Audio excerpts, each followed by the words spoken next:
আসসালামু আলাইকুম, স্বাগত জানাচ্ছি আপনাকে ডিসিবি নিউজের আন্তর্জাতিক সংবাদে। আমি মিম। শুরুতেই থাকছে সংবাদ শিরোনাম। হামাসকে ৬০ দিনের আল্টিমেটাম দিল ইসরায়েল।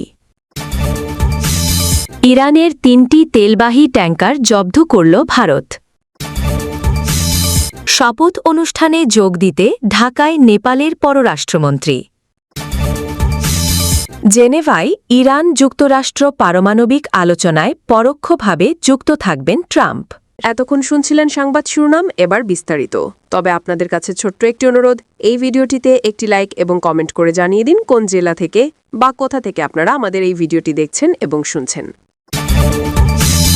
ফিলিস্তিনি প্রতিরোধ আন্দোলন হামাস ৬০ দিনের মধ্যে অস্ত্র সমর্পণ না করলে গাজায় নতুন করে যুদ্ধের হুঁশিয়ারি দিয়েছে ইসরায়েল।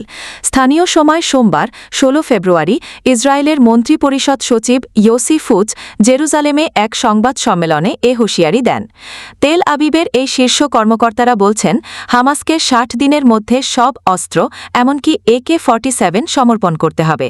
মার্কিন প্রশাসন এই সময়সীমার জন্য অনুরোধ করেছিল বলেও জানান তিনি।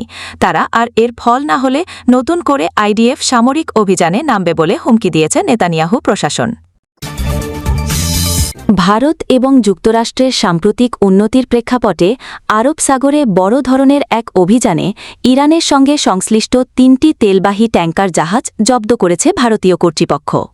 মুম্বাই উপকূল থেকে প্রায় ১০০ নটিক্যাল মাইল দূরে ভারতের এক্সক্লুসিভ ইকোনমিক জোন থেকে স্টেলার রুবি, অ্যাসফল্ট স্টার এবং আল জাভজিয়া নামের এই ৩টি জাহাজ আটক করা হয়।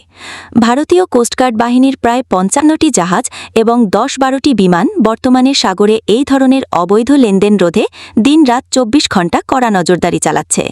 মূলত মার্কিন নিষেধাজ্ঞার তালিকায় থাকা এই জাহাজগুলো বারবার নিজেদের পরিচয় ও নাম পরিবর্তন করে আন্তর্জাতিক আইন ফাঁকি দেওয়ার চেষ্টা করছিল। গোয়েন্দা তথ্য অনুযায়ী এই ট্যাঙ্কারগুলো মাঝ সমুদ্রে এক জাহাজ থেকে অন্য জাহাজে তেল স্থানান্তরের শিপ টু শিপ ট্রান্সফারের মাধ্যমে তেলের উৎস গোপন করে আসছিল। বাংলাদেশের নতুন সরকারের শপথ গ্রহণ অনুষ্ঠানে যোগ দিতে ঢাকায় এসেছেন নেপালের পররাষ্ট্রমন্ত্রী বালা নন্দা শর্মা। সোমবার ১৬ ফেব্রুয়ারি রাতে পররাষ্ট্রমন্ত্রী বালা নন্দা শর্মা ঢাকায় পৌঁছান। ঢাকার নেপাল দূতাবাস এ তথ্য জানিয়েছে। উত্তর কোরিয়ার সেনাবাহিনীকে আরও সমৃদ্ধ করার প্রতিশ্রুতি দিয়েছেন দেশটির নেতা কিম জং উন। গেল ৮ ফেব্রুয়ারি দেশটির সামরিক বাহিনীর প্রতিষ্ঠা দিবসের অনুষ্ঠানে এই ঘোষণা দেন তিনি।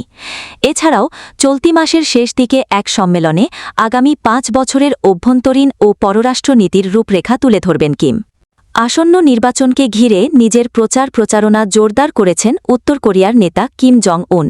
তার ১৫ বছরের শাসনামলে দেশের কি উন্নয়ন হয়েছে তা নানাভাবে তুলে ধরছেন জনগণের সামনে। যাচ্ছেন বিভিন্ন সামরিক মহড়ায়, অত্যাধুনিক সব সমরাস্ত্র ও সমরযানের প্রদর্শনীতেও ঘুরতে দেখা যাচ্ছে তাকে। এরই ধারাবাহিকতায় স্থানীয় সময় রোববার উত্তর কোরিয়ার সামরিক বাহিনীর প্রতিষ্ঠা দিবসের অনুষ্ঠানে যোগ দেন কিম। এ সময় সেনাদের উদ্দেশ্যে ভাষণ দেন তিনি। আগামীতে সেনাবাহিনীকে আরও উন্নত করার প্রতিশ্রুতি দেন সর্বোচ্চ নেতা। এছাড়াও চলতি মাসেই উত্তর কোরিয়ার অন্যতম রাজনৈতিক অনুষ্ঠান কংগ্রেসের নবম আসর শুরু হবে। নির্দিষ্ট তারিখ ও এজেন্ডা জানানো না হলেও এটি কয়েকদিন ব্যাপী চলবে বলে ধারণা করা হচ্ছে। প্রতি ৫ বছরে একবার আয়োজিত এই অনুষ্ঠানে কিমের পরবর্তী দফার শাসনামলের বিভিন্ন নীতিমালা প্রকাশ করা হবে।